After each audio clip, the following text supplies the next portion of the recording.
morning, everyone. I'm delighted to be here, so thank you very much for inviting me.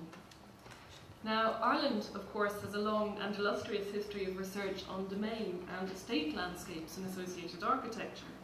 And of course, the high quality of Irish 18th century landscape and architectural design is very widely recognised. In comparison, 19th and early 20th century public parks at first sight appear to have relatively little aesthetic merit or particular significance in terms of garden or architectural history. But what I'd like to suggest to you this morning is that actually Victorian and Edwardian parks have a lot to tell us about the social conditions, the political concerns and the cultural values of the period. Now, my interest was initially sparked by the monumentality and the elaborate quality of some of the features, like the fountain that you can see there at the People's Park in Dunleary. And in some respects, these look quite overblown. They look rather bombastic and maybe even ugly. But in other respects, I think they're utterly fascinating. I want to suggest to you that people decorate or elaborate things that are socially significant. And I want to ask then what it was about municipal parks that made them a focus of attention and concern, particularly in the late 19th and early 20th centuries when so many parks in Dublin were actually established. Now, back in 2009, I was lucky enough to secure a grant from the Heritage Council, which provided funding for me to employ a research assistant for 3 months to record surviving architectural features in the municipal parks in Dublin and Belfast. Now, what we did was we recorded the surviving features, we described them, we photographed them, and we mapped them, and we're able then to compare them with historic maps to get a sense of what had been lost and what was still extant on the ground. We wanted to get an overview of how well preserved these landscapes actually were, and also to get a sense of the sorts of stories that they might be able to tell us about the period. Now, of course, there are similar public parks outside of Dublin and Belfast, particularly in the north, for example in Carrickfergus, Ballymena, Lisburn, Warrenpoint, Coleraine and so on, but also in the south as well, Cork, Youghal, Waterford, Limerick, Salt Hill and so on. And it would be fantastic at some point for somebody to catalogue the surviving 19th and early 20th century features in those parks too. I think there's been some work done in the north of Ireland, but less work here in the south. Now, public spaces are, of course, as we've already heard this morning, they're a crucial element of the urban landscape. They provide a context for particular forms of political engagement and identity construction. That's something I really want to focus on in this talk. Dublin's parks in particular preserve an excellent range of architecture, of monuments and other features of the late Victorian and Edwardian periods. And I think there is a growing appreciation of the social significance and also the heritage value of these landscapes, particularly in the last few years with the recent excellent publications such as John McCullen's study of the landscape history in the Phoenix Park, and then also latterly Des McCabe's book on the early history of St Stephen's Green. And also in the part of the city that I live, down in Dunleary Rathdown, there are now some very nice information boards outlining the history of the parks up in parks such as People's Park in Dunleary, Cabinteely Park and so on. But at the same time, park features do, I think, continue to be in danger from vandalism in particular. We've lost a number of original features over the past few years. The Harold's Cross, William Shepherd's lovely water feature in the Harold's Cross Park was remodelled back in the 1990s, I think, and then the Herbert Park pergola was damaged in the snow a number of years ago, as some of you will know. Happily, I think one good outcome, at least temporarily, of the death of the Celtic tiger means that we appear to have a temporary reprieve from Metro North, so hopefully nothing too dramatic will happen in Stephen's Green in the next few years. I'm not going to talk about Belfast Parks today, of course, because we're focusing on Dublin, but I'm probably going to throw in one or two examples. But Belfast, of course, has its own particular problems, specifically several decades of urban decay and sectarianism. This means that Belfast, Victorian and Edwardian parks are much less well preserved than Dublin's, and there are actually very few surviving features of the period in those parks, which is a great pity. But there is nonetheless local interest. For example, there have been some local campaigns, local residents groups and so on, attempting to save features such as the amazing the fountain. It's actually a Dolphin terracotta fountain in Dunville Park, which has been very badly damaged, vandalised over the years. Now, I'm an archaeologist. I usually work on the Bronze Age, which is in the dim and distant past, so this is something a little bit new and different to me. But I suppose as an archaeologist, I'm interested in the materiality of these landscapes, so their layout, their design, buildings, monuments, etc. And there's a lot of it, particularly in Dublin, as I've already mentioned. We have gate lodges, shelters, bandstands, drinking fountains, statues, benches, terracing, lakes. And I suppose my research interest, or my research question, was to consider how these gave material form, how these expressed Victorian and Edwardian concepts of identity, class and nationhood, and how therefore they reflected and underpinned key social and cultural values of the period. Now again, this has already been touched on by some of the people this morning. Setting this in its historical context, why do public parks emerge during this period? And certainly in Dublin at least, most of our public parks, or I should say most of the municipal parks, as opposed to what were originally the private Georgian squares, most of the municipal parks were opened to the public in the late 19th and early 20th centuries. So thinking about social and political conditions during that period, obviously we have to set this in the context of processes such as urbanisation, industrialisation, the famine, all of which created an increasing, a large and impoverished working class who endured terrible living conditions. There were, of course, high levels of alcoholism and violence and prostitution amongst the urban working poor. And this meant that there was growing concern amongst the middle and upper classes regarding both the physical and also the moral health of the working classes. At the same time, of course, there was growing political unrest, sectarianism and so on, growing sense of nationalism towards the end of the century as well, and an increasing sense of unease, therefore, amongst the establishment. So parks really were created by middle-class reformers as a remedy for both the physical and the social ills of the poor. They were seen as a means of improving the health and the moral well-being of the working classes. But the creation of parks was actually highly debated by politicians and in the media, and there's an awful lot of media attention focused on parks during this period. There are calls for and against the opening or the creation of public parks. Stephen's Green, the debates around the opening of Stephen's Green actually provide a great example of this. Margaret has already mentioned that it was opened to the public in 1880, prior to which it was accessible only to key holders, the people who lived in the houses surrounding the Green. Now, the commissioners of the Green, who had previously maintained it for the wealthy residents, feared that it would become, and I'm quoting here, the scene of torchlight processions and political demonstrations. The Nation, which was obviously a sort of a nationalist newspaper, on the other hand, stated that, and again, quoting here, "We have looked upon the exclusion of citizens from St. Stephen's Green as an outrage and insult to public right and justice, a hateful relic of barbarous feudal distinctions and arrogant class exclusiveness." So you can see that there was a lot of tension and I suppose very different perspectives on on whether and how these places should be open to the public and what that might mean.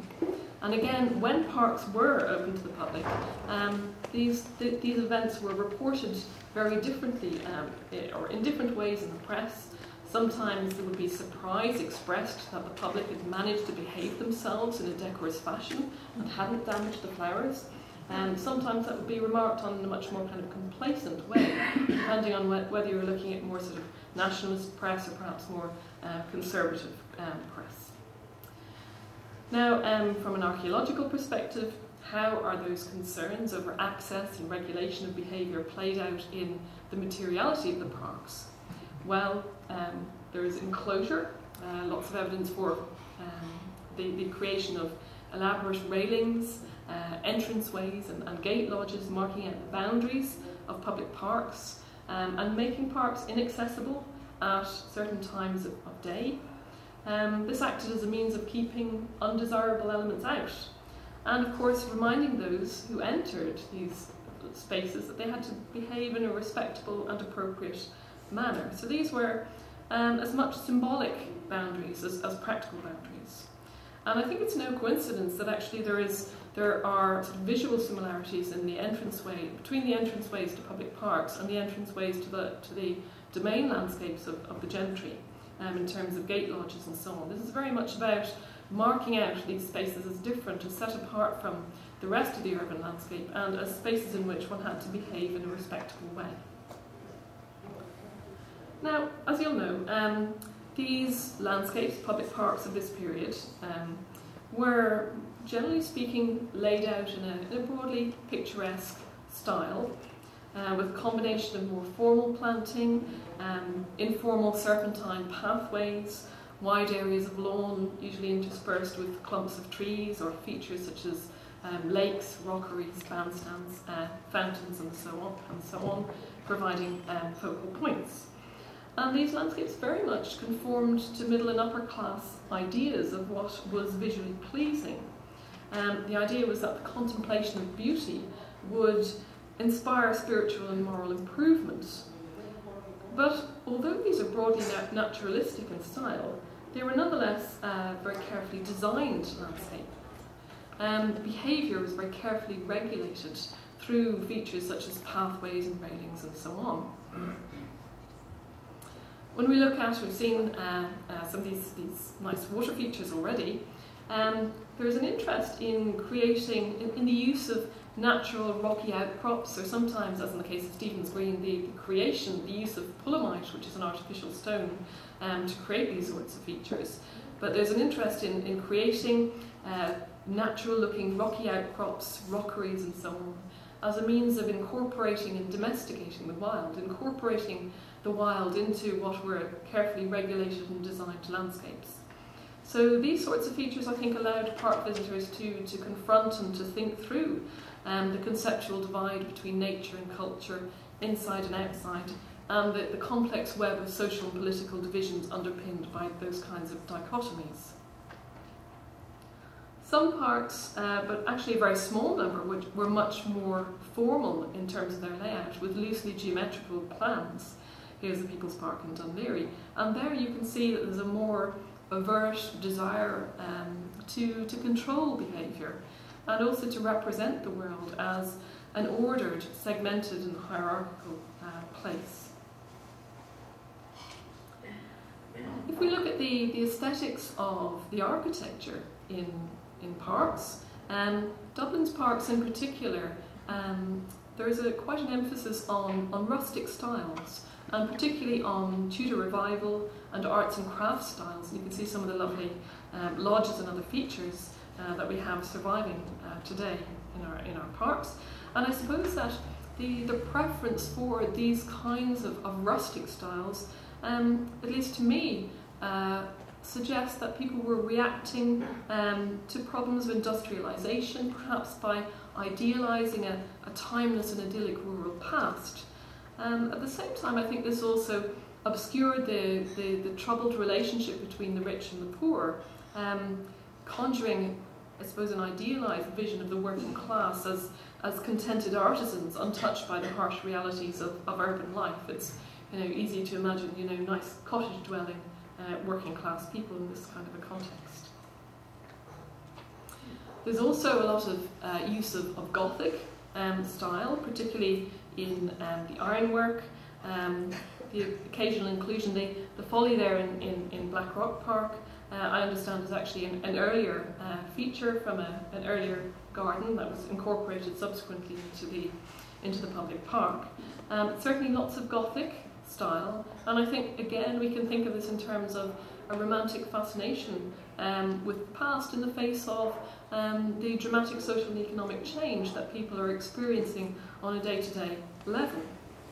And of course the Gothic evokes a world of clear social hierarchies, It renews the symbolic boundary between the elite and the rest of society, and it places the origins of the Victorian class system in the distant past. This is a small archaeological aside.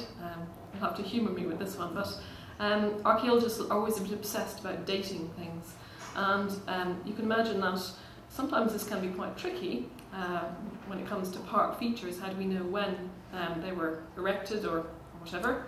Particularly things like benches, where specific designs are created early on and then they're reproduced and remade, reused over many decades. So it's often difficult to know which are, for example, original benches, or which benches, for instance, were added to a park landscape later. I quite like this example because there's actually a little plaque, as you can see on the back of this bench, saying "Presented by the Black Rock Band Committee, 1891." So a lovely little detail there. Now, in contrast to particularly the kind of arts and crafts style that one sees in so many of the buildings in Dublin's parks, I think the use of decorative ironwork is quite interesting. We've already seen lots of ironwork in terms of those nice Gothic finials on the tops of railings and so on in the couple of slides ago, but iron is very much it's a very significant material that is used in a decorative way in Dublin's parks, and this in some senses would appear to kind of contrast with the rural and rustic kind of an aesthetic. And iron, I suppose, spoke of Britain's industrial might. It spoke also of the forms of wage labour and capital accumulation and temporality that underpinned industrialisation. It was used to construct and to arm the ships of the British Navy, and as such it would have been implicated in the expansion of the British Empire. And I think features like the People's Park fountain, which we saw earlier, they're very in your face, and it's interesting to think about how the use of iron kind of provides this quite this counterpoint to the more sort of rustic styles that are involved in other elements of the park landscapes. But at the same time, having said that, very often ironwork is used to create very kind of Art Nouveau kind of foliate and floral decorative motifs on things like lampstands, for example. So there is kind of cross-cutting things going on there, I think. Now, well, in terms of the use of these parks, how they were used, how they were perceived, I would suggest that these can be broadly glossed as landscapes of improvement. Margaret has already mentioned that parks were places in which to see and to be seen. And we have to remember the social significance of the promenade, not only in the 18th century, Margaret's example earlier, but also right through the 19th and into the early 20th century. Parks were very much theatres of display, places where appropriate forms of dress and behaviour were required, and where rituals of recognition distinguished those who were considered to be social equals. So the promenade, as a form of social practice, inscribed a particular moral and social order onto the urban landscape, and embodied the values of the middle and upper classes through displays of taste, fashion, and decorum. Now, these forms of polite behaviour were underpinned by park design, paths and railings and so on, signage outlining how you were meant to behave and what you were allowed to do and what you were not allowed to do. Shelters and seating located at what were considered to be educational or morally uplifting locations, for instance, overlooking bodies of water. And the bottom left hand picture here shows the terrace in St. Patrick's Park, on which the park superintendent's lodge was located.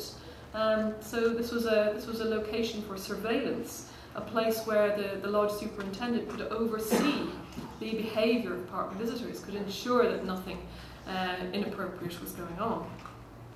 So parks were spaces where the classes could mingle, and this was very much part of their design remit. The idea was that the poor could learn from their betters, The poor would be provided with an opportunity to imitate the activities, the modes of dress and so on of the middle and upper classes. So these were very much landscapes of improvement. And this was reflected in other elements of park architecture and design, notably things like the elaborate and monumental drinking fountains, the one in the Herbert Park, some of you may recognise here. And that, of course, is very much like a baptismal font. I think the reference there is quite clear. We have to remember that during this time there were increasing concerns over public health, specifically in the context of urbanisation. Temperance movement was becoming very active, and there are symbolic links in Victorian literature between water, cleanliness and morality. So there's an interest in a broader kind of cultural and social interest on the provision of clean drinking water and on cleanliness and its links to morality during this period. And I think this is why things like drinking fountains are aesthetically elaborated, because these are just functional things, but at the same time they're ideological as well.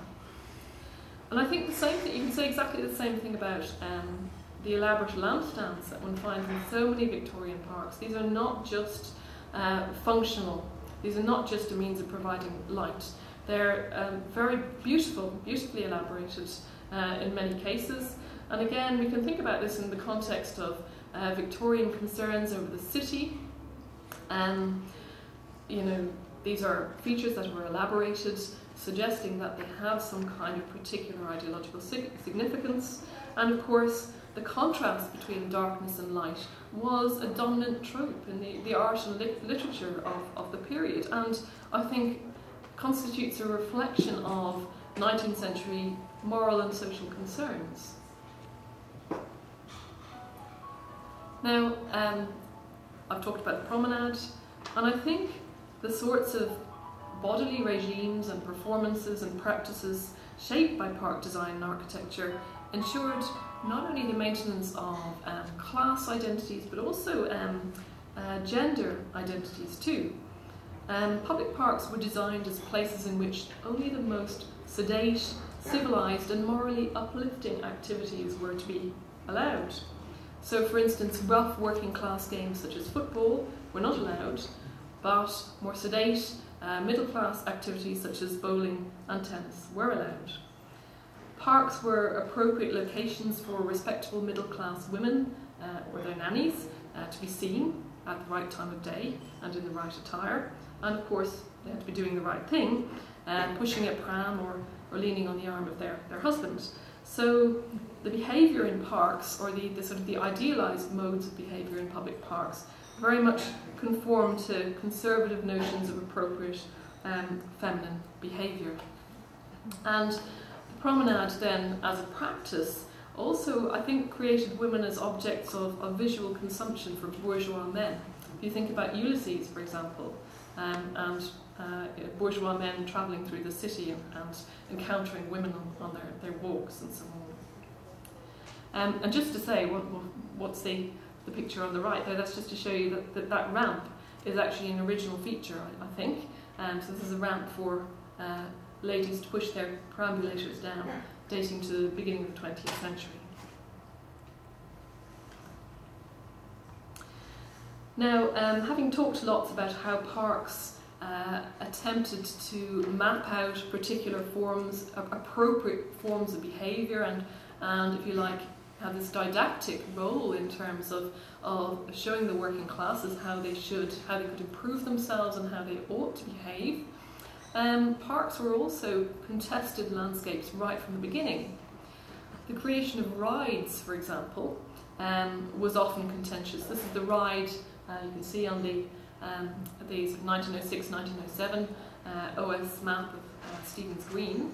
The liberal and nationalist press saw the creation of rides for horse riding, or for going out with your carriage or whatever, as symbols of privilege. And so they were something that was the creation of these was often decried in certain sections of the press. Bandstands were used in different ways, perceived in different ways. In some parts of the city, British regimental bands played, while in others, working men's bands played, depending on the kind of social makeup of the local community. There was a concern, for example, that British regimental bands might provoke a nationalist backlash in certain parts of the city. That is actually what happened in the Phoenix Park in 1902, when a regimental band was booed by the crowd, who started to sing God Save Ireland. And again, also the timing of band performances tells you something interesting about the social makeup of different parts of the city. There were no evening performances, for example, in parks in working class inner city areas, because there were fears that people would drink and cause trouble. But on the other hand, in nice, more middle class areas such as Dalkey, you can see there are lampstands on the bandstand itself, showing that there were evening performances. Parks were also a focus for subversive behaviour. In Blackrock, for instance, Blackrock Park, which many of you will know, several features were badly vandalised in 1892. The entrance gate to the bandstand was torn off. The weathercock on the bandstand was also destroyed. A drinking fountain was pulled up. Flowers and shrubs were destroyed. All of this is in the newspapers of the time. So that certainly shows us that vandalism is not a new problem. It's not something that is just a problem of the last few decades. The situation appears to have been worse in Belfast. At least there are more reports of vandalism in the press of the period for the Belfast Parks. The Ormeau Park, for example, which opened in 1871, was subject to vandalism almost immediately. And there were letters in the press about the gentry's encounters there with the working classes. One writer to the Belfast newsletter, for example, describes gangs of youths jumping and shouting, jumping on seats and conducting themselves in a very disorderly manner in front of his wife. And when challenged, he tells us that one youth gave vent to the most abusive language not fit for any person, much less a lady. So these problems are long-standing, I think. Now, parks mostly were, at least in Dublin, and I think also in Belfast and probably elsewhere in Ireland as well, parks were mostly a product of the late Victorian and Edwardian periods. They coincided with the height of the British Empire, and I think we can see them at some level as part of the rhetoric of imperialism. Naming, for instance, Victoria Hill in Killiney was opened to the public in 1887 to mark the Queen's Golden Jubilee. In Belfast, in 1889, the Prince of Wales visited Ormeau Park in Belfast. He wore the uniform of a captain of the 10th Hussars and presented colours to the Black Watch. And again, in 1900, Ormeau Park was the setting for a ceremony to present the freedom of the city to General Sir George White, who was a hero of the Boer War. So these were, I suppose, I can't think of the right word, but they're settings for imperial display, if you like. But this was debated at the time. So, for instance, in Dublin, the Prince Consort Memorial Committee wanted to name Stephen's Green in honour of Prince Albert after his death. The Dublin Corporation, which was nationalist and liberal in outlook, objected to that, so that was obviously never carried through. There is quite a lack of overtly political monuments in Irish Victorian and Edwardian parks, in contrast to Britain. Britain, as some of you will know, would have lots of statues of Queen Victoria or cannons from the Crimean War and so on. But there are actually relatively few monuments of this sort in Irish parks. Perhaps the best known would be the Fusiliers Arch in St Stephen's Green, which was erected in 1907 as a memorial to the Royal Dublin Fusiliers who had fallen in the Boer War. This is a triumphal arch which celebrates the sacrifice of the Irish soldiers who had died for the British Empire, and as such it could be read as constructing Ireland as an inextricable element of empire, a willing partner in imperial expansion. But, as you may know, the involvement of Irish soldiers in the Boer War was actually a matter of some debate at the time and was deeply unpopular amongst nationalists. And I think there's also quite an interesting story to tell, and I don't know enough about it as yet, but there's an interesting story to tell about the creation of different monuments within Stephen's Green in terms of claiming and defining and redefining urban space, because you have in the northeast corner in 1898, on the centenary of the 1798 rebellion, the foundation stone for the Wolfe Tone Memorial was laid. And then on the northwest corner, you had just 9 years later, in 1907, you have the Fusiliers Arch.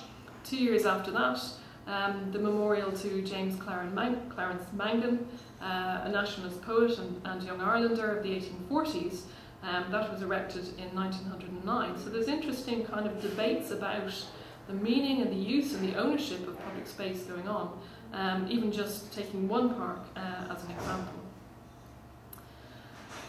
A stronger sense of Irish national identity was articulated in some parks, but it's actually fairly unusual to see this. St Mickens in Dublin's inner city provides a very good example of this. St Mickens was located on the site of the old Newgate prison, and you can actually see that the outline of the prison was consciously retained in the layout of the park. You can see the projecting bastions down here, and these two corners appear to have been kind of deliberately incorporated into the layout of the park. And the Newgate prison was a place where various Irish patriots had been held over the years. There are also handball alleys on the, I can't point, I should have brought my pointer, but on the top right-hand, in the top right-hand corner of the park, there are two handball alleys. Handball had, of course, been resurrected by the GAA as part of the Celtic revival during the late 19th century, and was again associated, broadly speaking, with kind of nationalism. This large statue here, statue of Erin, was erected in the park in 1903, and the park actually dates to 1903. It has an Irish wolfhound at one side and a high cross in the background, and it was raised to commemorate the centenary of Robert Emmet's death, and also to commemorate the various patriots that had been held in the Newgate prison. And the inscription is very entertaining. What's the purple prose here? It goes along the lines of, "Within this park once stood Newgate prison, associated in dark and evil days with the doing to death of confessors of Irish liberty, who gave their lives to vindicate their country's right to national independence. This memorial is erected to perpetuate their memory and to proclaim Ireland's fidelity to their principles in the belief that these will yet redeem and regenerate our fatherland from subjection." And it's not surprising to learn, in fact, that this park was created by Dublin Corporation, who I think I already mentioned was, in political terms, was nationalist in their outlook at this time. Now, I suppose the ideology of imperialism, I said there are actually very few overtly kind of imperialist monuments in Irish parks, but that set of ideas was played out in more subtle ways as well. For example, in things like drinking fountains with lion's head spouts, and I suppose the lion is a symbol of the English monarchy and its imperial power, and in this way the English monarchy has been linked with an ethic of improvement and purity in the public good. We also see the use of broadly kind of oriental style architecture in some of the parks. Herbert Park bandstand is an example, referencing the kinds of open-sided pavilions and pagodas of the Orient. And this, I suppose, was a way of perhaps appropriating and domesticating the architecture of exotic peoples. This, on the top right-hand side there, you already saw those lampstands on the bandstand in Sorrento Park in Dalkey, and you can see that those are actually decorated with shamrock motifs. And it's just interesting how the use of shamrock motifs in public parks just raises questions regarding the interpretation of particular symbols during the late 19th century, the interpretation and ownership of particular symbols during the late 19th century. Some of you may know that Queen Victoria wore a sprig of shamrock during her visit to Ireland in 1900, and she ordered soldiers in Irish regiments to wear shamrock on St. Patrick's Day in memory of countrymen who'd fallen in the defence of empire. But again, there was a lot of controversy in the press and amongst the public about that during the time, with nationalists seeing this as an act of sort of calculated appropriation of the national emblem. So it's just, so I suppose the fact that the meaning and the ownership of symbols like the shamrock, the fact that that was debated, highly debated during this period, makes their appearance in park architecture, I think, all the more interesting. Okay then, so just to sum up, we can suggest that park architecture and monuments underpinned ideals of social and moral improvement, while the design of park landscapes allowed concepts of order and disorder, inside and outside, to be addressed, so that spatial relationships, paths, boundaries and vistas came to stand for the troublesome and often contested relationships between people. Public parks provided a context in which polite society could mark social boundaries and impose its own values on the working classes. They created regulated spaces of display and consumption in which both the natural world and the urban populace could be objectified, domesticated, and their moral worth evaluated. Through the performance of rituals such as the Promenade, colonial, class and gender identities were marked out. These cultivated and ordered landscapes would, it was hoped, inculcate civilised values in the working classes and help to uphold the established order. As such, municipal parks must be seen as a politicised nexus of encounter in which landscape design, architectural style and social practice combine to create heterotopias of empire. Thank you very much.